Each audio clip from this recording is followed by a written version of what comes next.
Welcome back to Navodaya class. ಹಿಂದಿನ ಒಂದು ವಿಡಿಯೋದಲ್ಲಿ ನಾವು ಸಂಖ್ಯಾ ಪದ್ಧತಿಯಲ್ಲಿ ಸಂಖ್ಯಾ ಪದ್ಧತಿಯ ಇತಿಹಾಸ ಹಾಗೂ ಒಂದು ಅಂಕಿಯ ಸಂಖ್ಯೆಗಳ ಬಗ್ಗೆ ಕೆಲವೊಂದಿಷ್ಟು ವಿಷಯಗಳನ್ನು ಕಲಿತಿದ್ವಿ.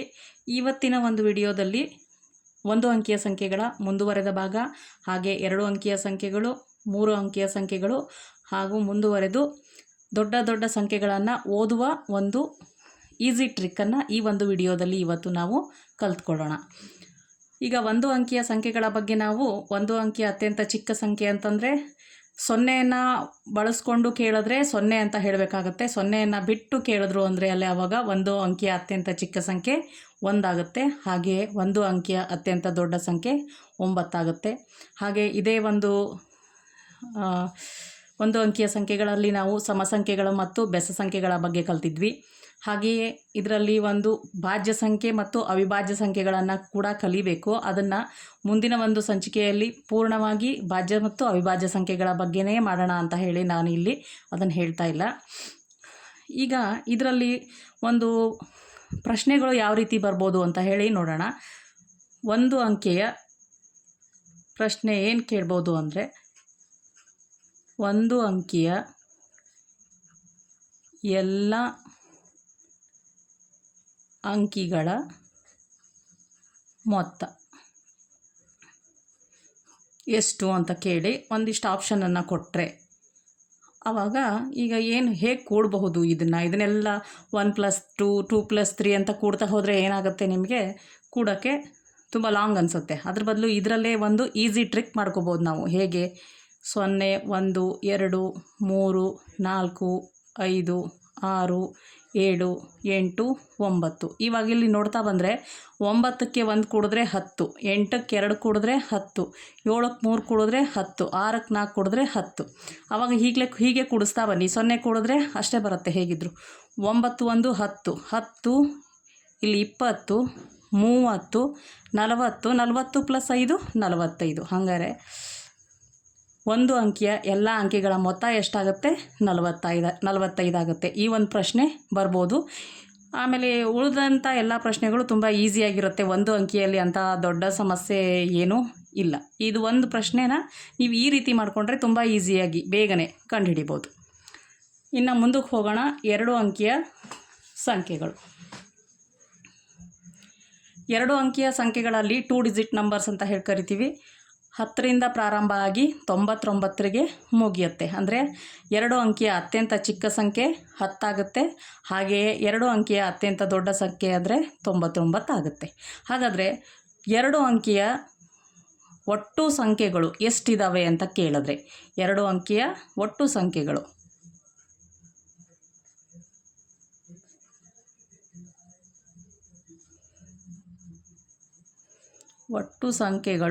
ಎಷ್ಟು ಅಂತ ಪ್ರಶ್ನೆ ಕೇಳಿದ್ರೆ ಹೇಗೆ ಕಂಡುಹಿಡಿಯೋದು? ಈಗ 2 ಅಂಕಿಯ ಅತ್ಯಂತ ದೊಡ್ಡ ಸಂಖ್ಯೆ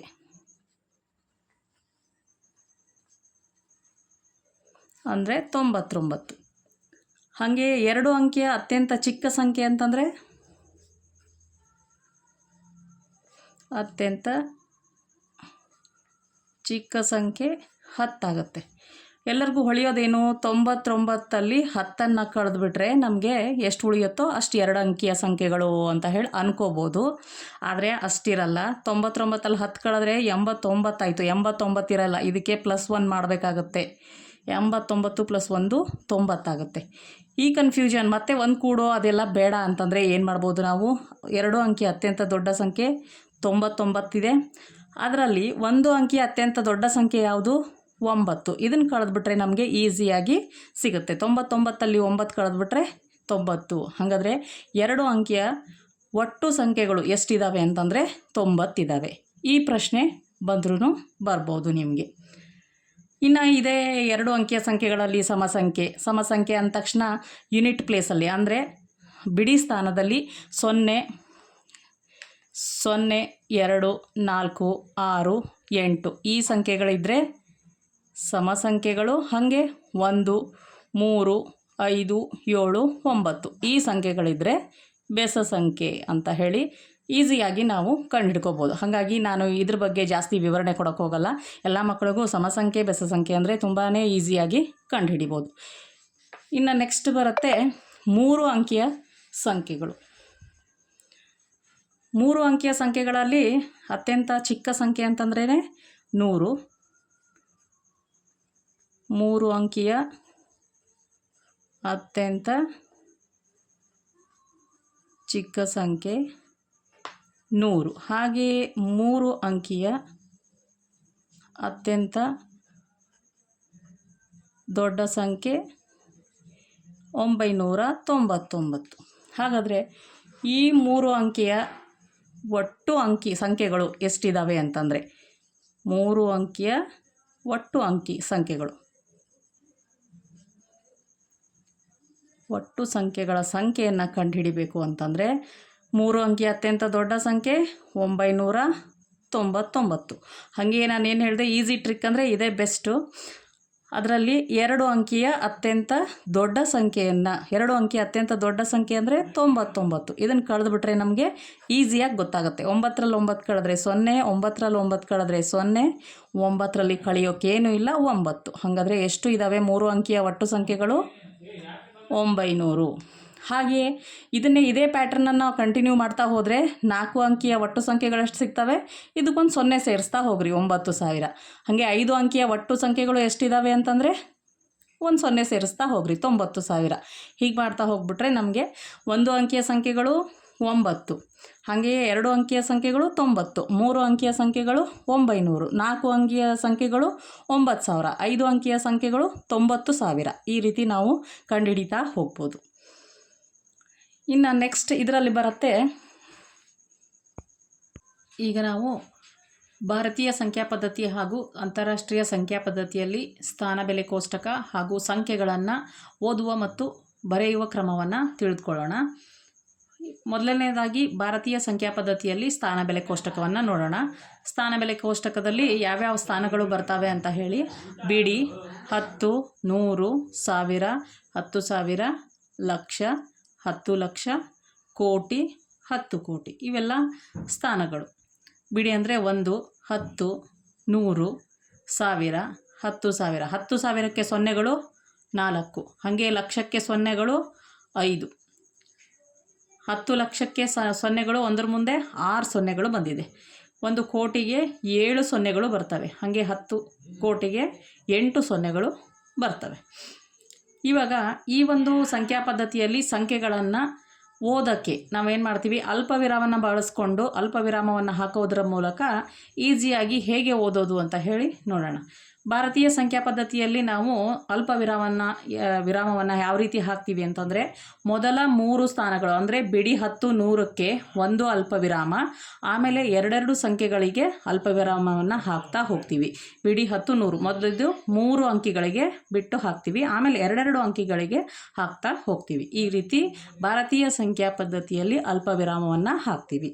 ಹಾಗೆ ಇಲ್ಲಿ ಅಲ್ಪ ವಿರಾಮವನ್ನು ಹಾಕ್ತಾ ಹೋದರೆ ನಾವು 1, 2, 3 ಆಮೇಲೆ 2 ಸಂಖ್ಯೆಗಳಿಗೆ, ಹಾಗೆ ಇಲ್ಲಿ ಹಾಕ್ತಾ ಹೋದರೆ ಫಸ್ಟು 3 ಅಂಕಿಗಳಿಗೆ, ಆಮೇಲೆ 2 ಅಂಕಿಗಳನ್ನು ಬಿಟ್ಟು ಹಾಕ್ತಾ ಹೋಗ್ತೀವಿ. ಇಲ್ಲಿ 3 ಅಂಕಿಗಳಿಗೆ, 3 ಅಂಕಿಗಳು ಈ ರೀತಿ 2 ಅಂಕಿಗಳಿಗೆ ಬಿಟ್ಟು ಹಾಕ್ತಾ ಹೋಗ್ತೀವಿ.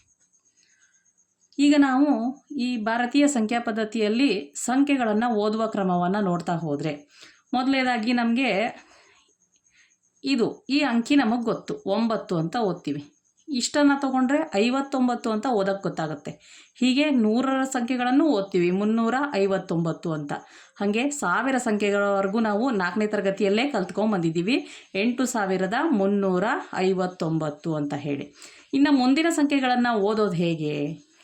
ಈಗ ನೋಡಿ, ಇದರಲ್ಲಿ ಏನು ಮಾಡಬಹುದು ನಾವು ಅಂತಂದರೆ, ಇದನ್ನು 100ರ ಗುಂಪು ಅಂತ ಹೇಳಿ ಮಾಡ್ಕೋಬೋದು. ಇವೆರಡನ್ನು 1000ರ ಗುಂಪು ಅಂತ ಹೇಳಿ, ಅಂದರೆ ಇಲ್ಲಿ ಏನು ಮಾಡೋಂಗಿಲ್ಲ, ನಾವು ಇಲ್ಲಿ ಎಷ್ಟು ಅಂಕಿ ಇದೆಯೋ ಅಷ್ಟನ್ನು ತಗೊಂಡು 1000 ಅಂತ ಹೇಳಿ ಮುಂದೆ ಓದ್ಬಿಟ್ರೆ ಆಗೋಗ್ಬಿಡುತ್ತೆ. ಮುಂದಿನವುಗಳನ್ನು ಇದು ಲಕ್ಷಕ್ಕೆ ಬರುತ್ತೆ.